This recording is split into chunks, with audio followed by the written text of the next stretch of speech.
Good morning student, সবাইকে ঈদের শুভেচ্ছা জানিয়ে আজকে ভিডিও শুরু করছি। সবার জীবনে মঙ্গল নেমে আসুক। আমরা আজকে যে বিষয়টি নিয়ে আলোচনা করব, দেখো তোমাদের প্রত্যেকটি বিষয় কিন্তু ক্লাস আমাদের ক্রমাগত ইউটিউব চ্যানেলে দেওয়া হচ্ছে, পাশাপাশি আমাদের যে অনলাইন এবং অফলাইন রয়েছে সেখানে প্রত্যেকটি বিষয়ের ক্লাস শুরু হয়ে গিয়েছে। Second semester, fourth semester, six সেমিস্টারে প্রত্যেকটি বিষয়ের ক্লাস শুরু হয়েছে। তোমরা অবশ্যই ক্লাসে জয়েন করো।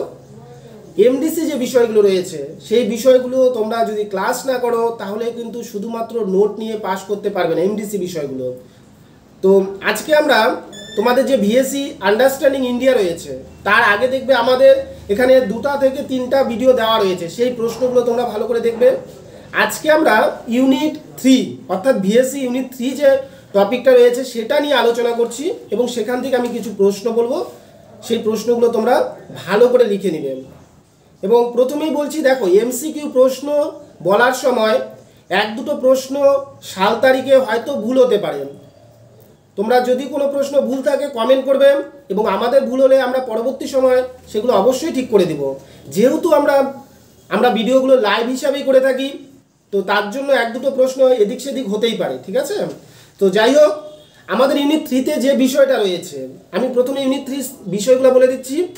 1857 সালে মহাবিদ্রোহ রয়েছে, কংগ্রেসের প্রতিষ্ঠা রয়েছে, গান্ধীজি রয়েছে, নেতাজি সুভাষচন্দ্র বসু ও আইএনএ রয়েছে এবং বঙ্গভঙ্গ ও দেশভাগ রয়েছে।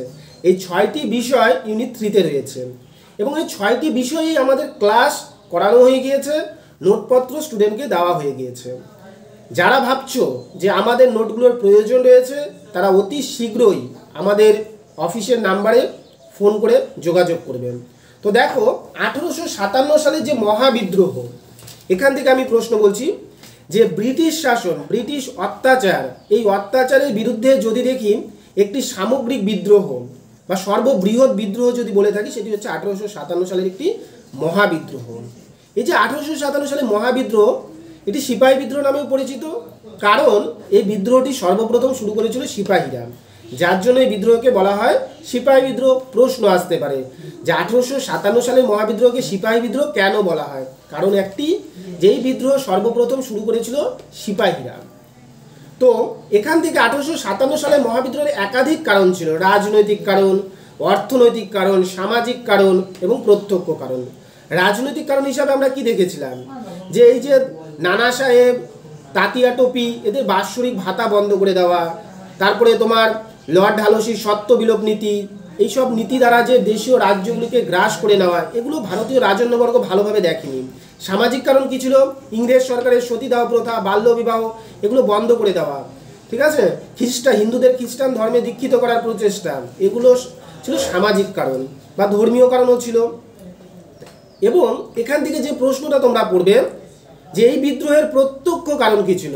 অর্থনৈতিক, রাজনৈতিক, সামাজিক থেকে প্রশ্ন আসবে না, কিন্তু প্রশ্ন আসবে 1857 সালের মহাবিদ্রোহের প্রত্যক্ষ কারণ কি ছিল।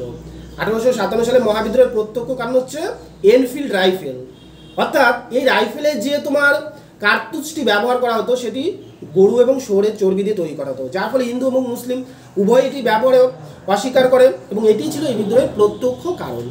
এবং 1857 সালে মহাবিদ্রোহ থেকে যে প্রশ্নগুলো আসে আমি রিপিট করে বলে যাচ্ছি। কত সালে 1857 সালে মহাবিদ্রোহ হয়েছিল? 1857 সালে। সর্বপ্রথম এই বিদ্রোহ কোথায় শুরু হয়েছিল? এই বিদ্রোহ সর্বপ্রথম শুরু হয়েছিল ব্যারাকপুরে এবং বিদ্রোহ সর্বপ্রথম কে শুরু করেছিল?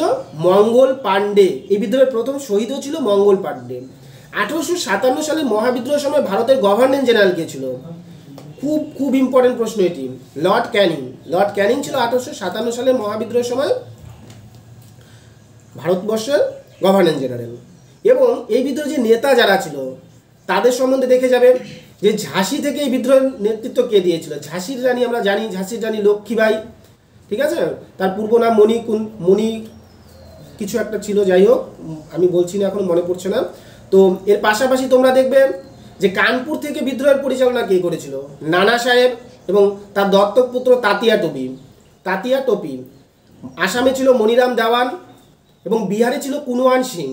এবং এই বিদ্রোহটি পরিচালনা হয়েছিল দ্বিতীয় বাহাদুর শাহের নামে এবং যাকে ভারতের জাতীয় সম্রাট উপাধি দেওয়া হয়েছিল। এই প্রশ্নটাও খুব কমন, প্রিভিয়াস ইয়ারে হয়তো এই প্রশ্নটা এসেছিল যে কাকে ভারতের জাতীয় সম্রাট উপাধি দেওয়া হয়েছিল, দ্বিতীয় বাহাদুর শাহকে।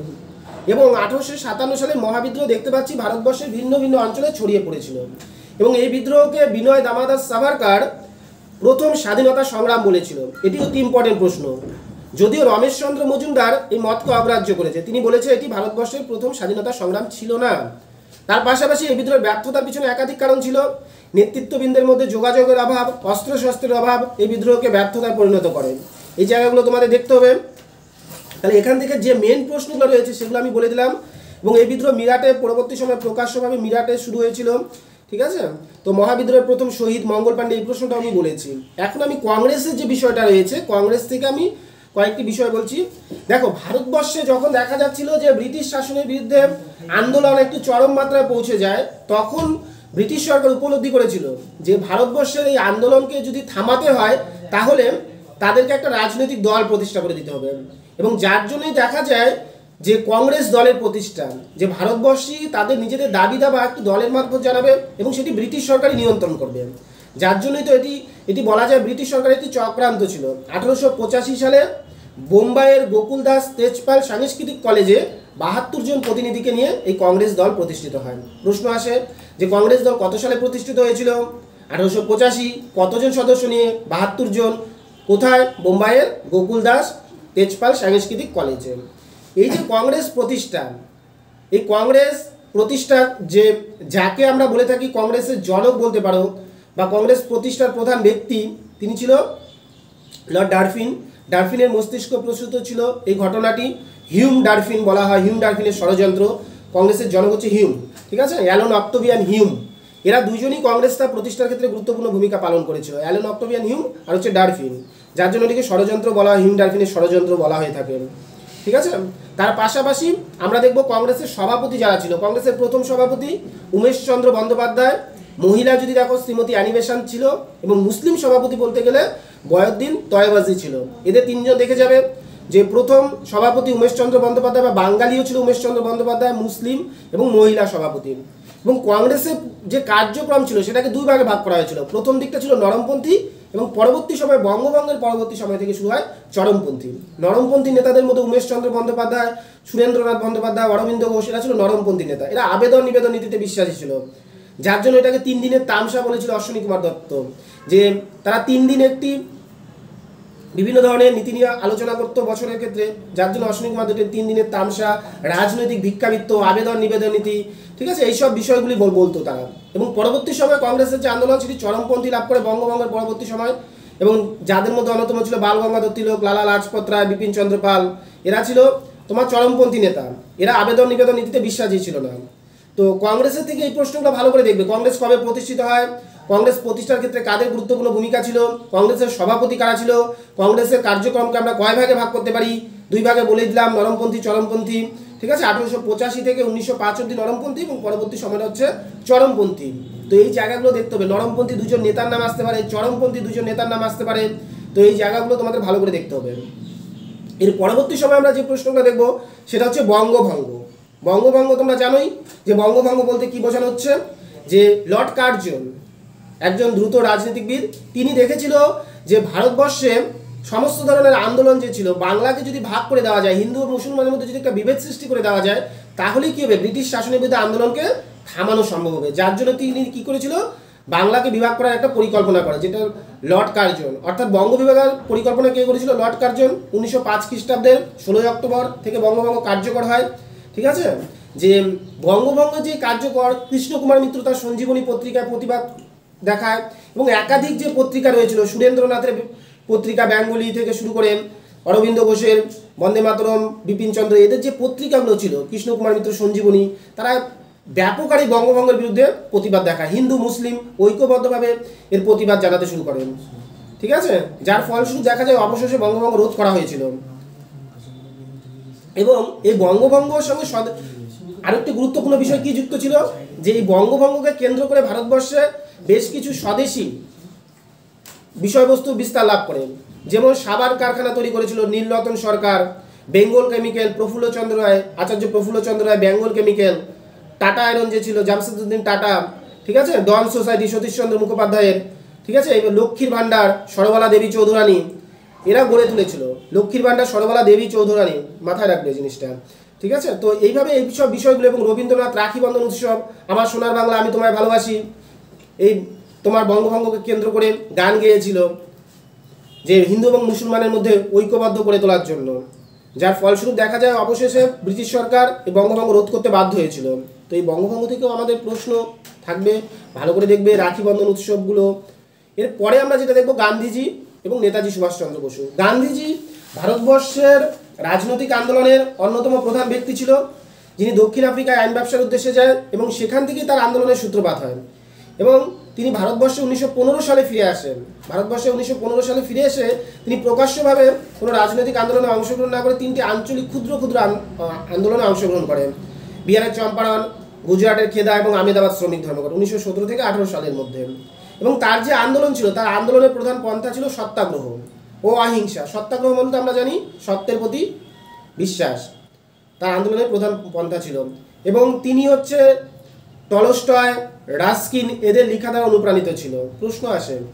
এবং এরপরে আমরা দেখব যে গান্ধীজির যে রাজনৈতিক গুরু Gopal Krishna Gokhale, very very important প্রশ্ন এটি।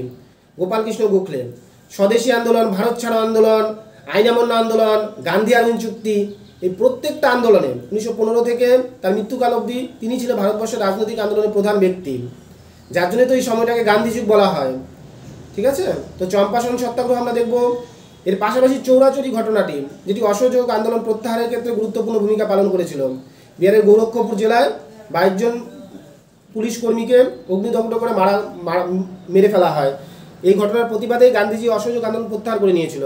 লবণ সত্যাগ্রহ আমরা দেখব। ডান্ডি অভিযান, গুজরাটের সবরমতী আশ্রম থেকে যে যাত্রা শুরু করা হয়, সেই ডান্ডি অভিযান দেখতে হবে। গান্ধী আর্মিন চুক্তি, এই প্রশ্নটা ভালো করে দেখবা, কত সালে অনুষ্ঠিত হয়েছিল। তার পাশাপাশি আমরা প্রথম গোলটেবিল বৈঠক, দ্বিতীয় গোলটেবিল বৈঠক, এগুলো দেখব। ভারত ছাড়ো আন্দোলন এবং রাওলাট আইন সম্পর্কে, যে ভারতবর্ষে জাতীয়তাবাদী আন্দোলনকে দমন করার জন্য স্যার সিডনি রাওলাটের নেতৃত্বে একটি কমিশন গঠিত হয়, যেটিকে আমরা রাওলাট আইন নামে জেনে থাকি। এবং এর প্রতিবাদে ভারতীয়রা ক্ষোভে ফেটে পড়ে এবং পাঞ্জাবের জালিয়ানওয়ালাবাগের উদ্যানে সমবেত হয়েছিল, কিন্তু সেখানে জেনারেল ডায়ারের নেতৃত্বে গুলিবর্ষণ করা হয়। অসংখ্য লোক, নরনারী সেখানে প্রাণ হারায়, যেটি জালিয়ানওয়ালাবাগের হত্যাকাণ্ড নামে পরিচিত। এই ঘটনার প্রতিবাদে রবীন্দ্রনাথ তার নাইট উপাধি ত্যাগ করে। গান্ধীজি বলে এই শয়তান সরকারের সংশোধন অসম্ভব। তো এই জায়গাগুলো থেকে প্রশ্ন আসে। এরপরে আমরা দেখব নেতাজি, লাস্ট যে টপিক রয়েছে নেতাজি সুভাষচন্দ্র বসু। এখান থেকে নেতাজির আইএনএ, আজাদিন ফৌজ, রাসবিহারী বসুর এই জায়গাগুলো দেখতে হবে, ইম্পর্টেন্ট প্রশ্ন রয়েছে। রাসবিহারী বসু, তোমার নেতাজি সুভাষচন্দ্র বসু, তার বিমান দুর্ঘটনা কোথায় হয়েছিল, টাইপিং যে জায়গাটা, সেখানে তার বিমান দুর্ঘটনা হয়েছিল। এখান থেকে আমরা প্রশ্নগুলো দেখতে হবে। তো এই হচ্ছে টপিকগুলো আমি বললাম আজকের। আমরা পরবর্তী সময় প্রত্যেকটি প্রশ্ন সহকারে উত্তর নিয়ে আসবো। যাদের নোটপত্র প্রয়োজন রয়েছে তারা অবশ্যই যোগাযোগ করো, এবং ধীরে ধীরে আমরা প্রত্যেকটি সাবজেক্টের সাজেশান নিয়ে আসছি। তোমরা চ্যানেলটির সাথে যুক্ত থাকবে এবং বন্ধুদের মাঝে শেয়ার করে দেবে, যেন তারাও এই সুবিধাটি পেতে পারে। সবাইকে ধন্যবাদ, সবাই যুক্ত থাকো চ্যানেলের সাথে।